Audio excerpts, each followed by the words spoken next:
And welcome back, everyone. This is Radio Free Market. And Luke, please take us on to objection number 6 on the 10 objections to libertarian anarchism. Great. This one is that laws concerning property can't emerge from the market, and we need the government to provide us with laws about property law because otherwise we couldn't have market exchanges. So what do you think about that one, Roderick? Do you think that's a valid argument? Yeah, so the idea here is that you can't have market exchanges unless people have property titles and so forth. So the property law already has to be in place for there to be a market. So the market can't produce property law. Well, I mean, I think we can see the problem with that if we just sort of picture society beginning and a bunch of people sitting around saying, well, we can't exchange anything yet because first we need to be able to build the courthouse and we need some cops and so forth. Well, who's paying for the courthouse? Who's paying the cops? I mean, there has to be commerce going on in order for there to be, law and so forth. I mean, law doesn't create food. Someone's got to feed the people who are running the legal system. So it can't be the case that property law comes first and market afterwards. Now, of course, it's true that as society becomes wealthier, can afford fancier legal institutions, and so it goes a little bit here, and it goes a little bit there, and they go back and forth. But exchange and commerce and production have to exist before legal systems, because the first thing is people have to be able to eat, and they have to be able to cooperate. Have to be able to cooperate in order to create a legal system. The legal system can't be the precondition of cooperation. This is such an extremely important point because, people have to understand the sequence of events in the creation of the state. And we used also on our promo the outline of the first chapter of Franz Oppenheimer's book, The State, Its History and Development Viewed Sociologically, that there are 6 stages in the creation of the state. The first is looting, truce, then tribute, then occupation, then monopoly, and the state. And while we don't have time to go into that in detail today, the sequence has to, it lays out the understanding that the state doesn't actually produce anything. That there's only a few ways in which the state can actually fund itself. And we've gone over this many times. Our listeners are going to recognize these 4 that we always bring out. And those are, they can tax, they can borrow, they can inflate money, and they can confiscate. They can take the money away or take the property away from either you or somebody else. And conquests have done that since time immemorial. And but in order for the courthouse and the police to actually get built, commerce has to be a precondition. That's a beautiful point. I just love that point. So now I inserted myself again, Luke. So please go ahead with the next one. Go continue with this. Is objection number 7, and this one is about organized crime. So I know people say that if we didn't have a government, if we did live in a society without a state, that we'd all be ruled by the mafia, or by competing gangs like Tony Soprano types or something like that, and they'd be threatening us with violence. What do you say to that, Roderick? Well, think about where organized crime gets its power. Where does it come from? The things that organized crime specializes in, drugs, prostitution, gambling, back in the 20s, alcohol, are all things that are either made illegal by the government or unusually tightly regulated by the government. And therefore, these are things that are unusually profitable, on the one hand, because when the government shrinks the supply that way, it means that it becomes very lucrative to go into that field because there's little competition. And second, because it's unusually risky to provide those things, people who have a high tolerance for risk and violence tend to specialize in them. And so organized crime gets its power from government prohibiting things that wouldn't be prohibited in a free society. I mean, why is it that producers and distributors of alcohol are not shooting each other in the streets nowadays? In the 1920s they were. And before the 1920s they weren't. What was it about the 1920s that suddenly made alcohol such a violent trade? Well, it's because it was prohibited and created a natural incentive for organized crime to go into it. The last thing that organized crime wants is for drugs to be legalized and for regulations to be taken off of prostitution and gambling and so forth. It would take away their niche market. And I would like to refer our listeners to another show that we recently did with Dr. Mark Thornton called Strange Bedfellows, How Enemies Unite Against Liberty. And he focuses on this exact point. And but you make the point very articulately, Roderick. So I have the Baptists and bootleggers dynamic. That's right, exactly. Yeah. That's exactly what we brought out there. The people who benefit economically from the regulations have a common interest, as it turns out, with the people who have supposedly high-minded moral reasons for the regulations. Right. So I have objection number 8, and that is that the rich will rule us. So as an example, they say that you get into a dispute with a very rich businessman, and if he were to take you to court, wouldn't it be more likely that the judge would find in favor of him? He's very wealthy, and so couldn't he just bribe the judge? In other words, wouldn't justice just go to the highest bidder? Well, I think that's much more of a problem under our current system than under a free market. People have this idea that the free market will be primarily a benefit to big business, but in fact, and the reason they think that is because proponents of the interests of big business are always talking about free markets.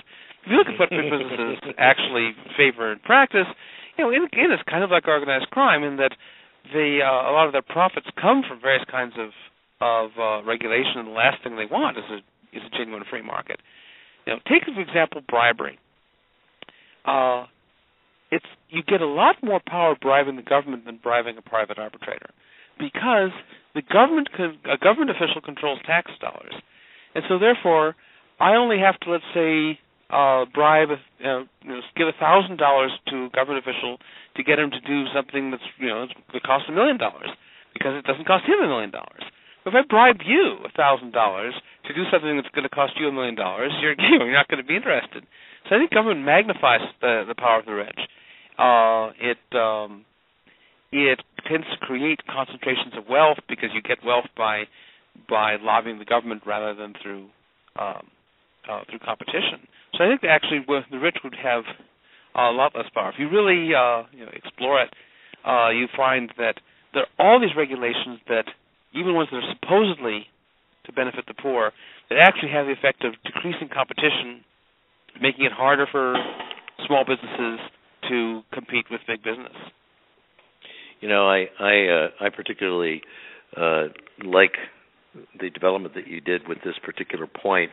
There's an old movie, a Walt Disney movie, Song of the South, and Brer Rabbit says, "Please don't throw me in the briar patch," and it reminds me of all of the people that are companies that are out there that are seeking regulation for themselves, and it seems so counterintuitive to the general public that why would these businesses seek regulation?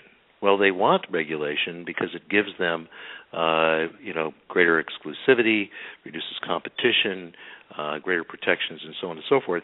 But there's another aspect to this that you brought out here that I'd like to, kind of ask you to comment on.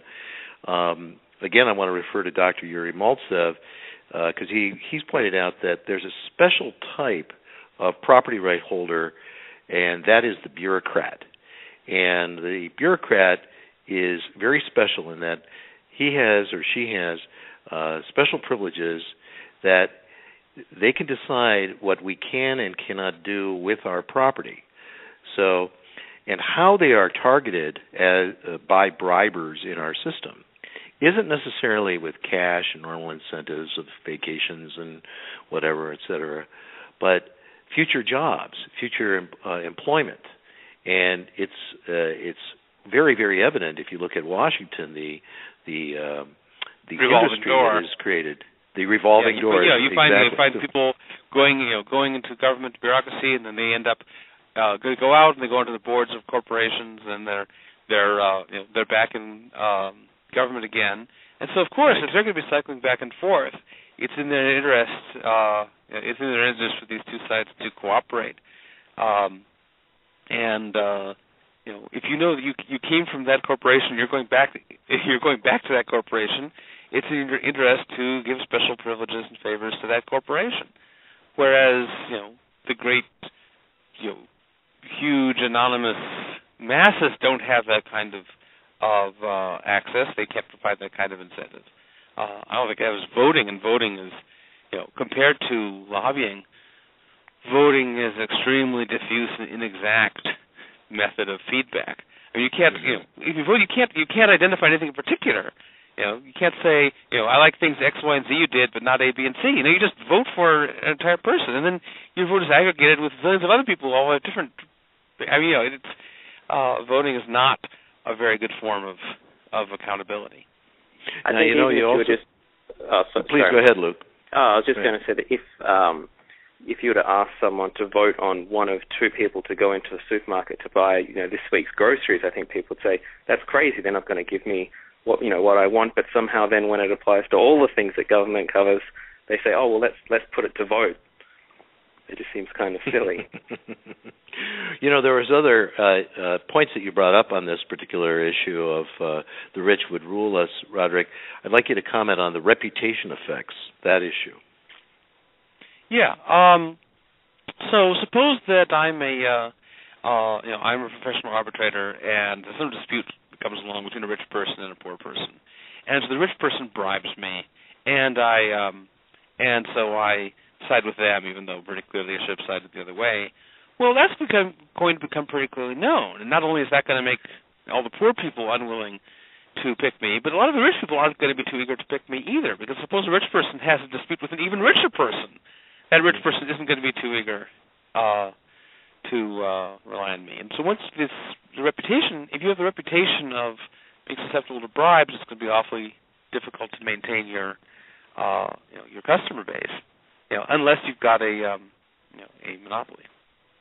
There was one more thing on this before I turn it back over to Luke. I wanted to ask you to expand on a little bit, and that there is actually this other issue that you brought out again, going back to ancient Iceland, a feature of their legal system, where the poor people were able to actually sell their claims to compensation, so that people cannot just victimize poor people and expect to get away with it.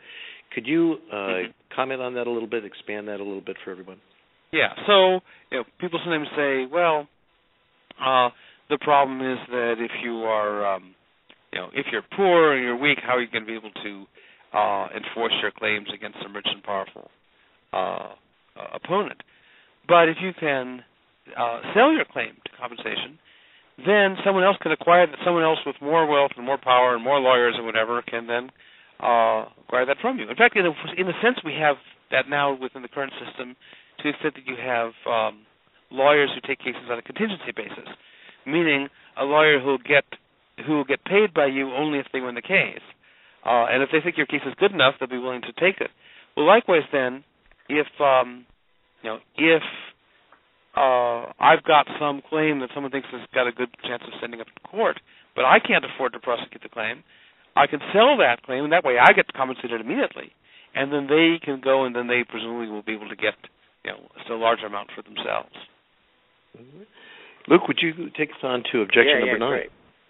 Yeah, objection number 9 is that the masses will demand bad laws. So if most people in society wanted to outlaw certain kind of books, for example, wouldn't the market then, so that is the system of private protection of agencies and judges and so on, wouldn't they just respond to those demands of different people and give them what they want, which is, even though that those things which they want is bad? Okay, well, think about people who are intolerant of certain books or smoking or sexual practices or whatever it is. You have to distinguish between a large percentage of the population that might care about those issues enough to vote for them versus what's generally going to be the smaller percentage of the population that cares about those things enough to pay for them. So it's one thing to go into a voting booth and say, oh yeah, I want to ban smoking or homosexuality or certain kind of books or whatever, and they just pull the lever and ban it or vote for the person who's going to ban it. But it's another thing for them, once again, to look at their monthly premium and see percentage that they're paying each month to peek into people's bedrooms or to peek into their bookshelves and so on, and enforce all that. And even if they care a lot about it, there will be some people who care enough about it they'll be willing to pay for it. But by and large, when you basically anarchy increases the cost of intolerance, because in order to enforce your intolerant preferences, you have to do more than just go and pull a voting booth for some intolerant law. You have to actually, pay for it. And so I think that the percentage of people who are willing to pay for it is small. And if you have a large enough percentage of people who are willing to pay for it, well, then you're probably going to, then they certainly will be willing to vote for it. So you're not going to be any better off with government or with the democratic government than with anarchy anyway. Luke, did you have any additional spin on that you wanted to develop? I guess that's the point, because you can sort of, like we have now in our system, indulge your biases. So if someone, as you're saying, if someone's got a preference for certain things, that it's, I guess, talk is cheap, but once you then have to start to pay for it, I guess you might start to change your mind. Well, I'm going to jump in, and I'm just going to introduce the final objection, and then we'll start developing this when we get into our next segment, because we probably won't be able to have you finish responding to it while we're talking in this particular segment here, Roderick. But the final objection says that, okay, suppose we were to have a system of privately competing protection agencies. Isn't it possible that they would just eventually become a government? So the powerful firms could just create a cartel and then exclude any competitors from arising, and then wouldn't we wind up with what we have now anyway? So this is very unfair to start introducing this question to you, so you've got 30 seconds, and then we can develop it right after we get back to the break. Well, then essentially the idea is that cartels are very hard to maintain without already having government enforcement in place. I'm not saying it can't happen, but I think that there are good reasons to think that they're going to be, such cartels are going to be much less stable unless you have a government already in place to enforce them. And I'll expand on that when we come back. Great. Okay, so everyone, please stay with us. This is Radio Free Market, and we're going to come into our final segment, and we will be finishing up by talking with Dr. Roderick Long about the 10 objections to libertarian anarchism and the road to peaceful cooperation. So please stay with us. We'll be right back. Okay, everyone. This is Radio Free Market, and I'm your host, Michael McKay, and with me, Dr. Roderick Long and Mr. Luke McGraw. And just before the break, we were going through the 10th objection to libertarian anarchism, which is really a system of peaceful cooperation, and that's why we titled this show Radicals for Peace, Prosperity, and Freedom, and that eventually these private competing protection agencies would become a government. And Roderick, you had just started to answer that. Would you start over on your answer on that particular point? Okay. So I think that without government enforcement, cartels are hard to maintain for two reasons.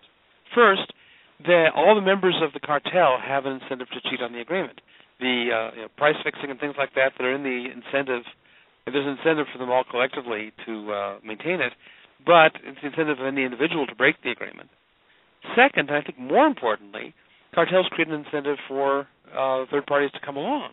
And if the cartel hasn't turned itself into a government yet, if it can't actually yet be in a position to outlaw competitors, then it creates a very tempting target for someone to come along and compete with them at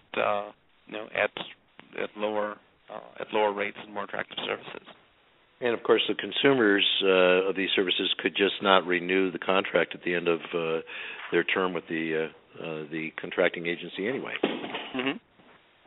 So, please, Luke, go ahead. I was going to say, so even though the kind of society that we've been talking about is in many ways quite different to the one that we live in today, you don't see this as some sort of utopian vision, do you? There are a lot of advantages to this, and it's something that we might be worth aiming towards.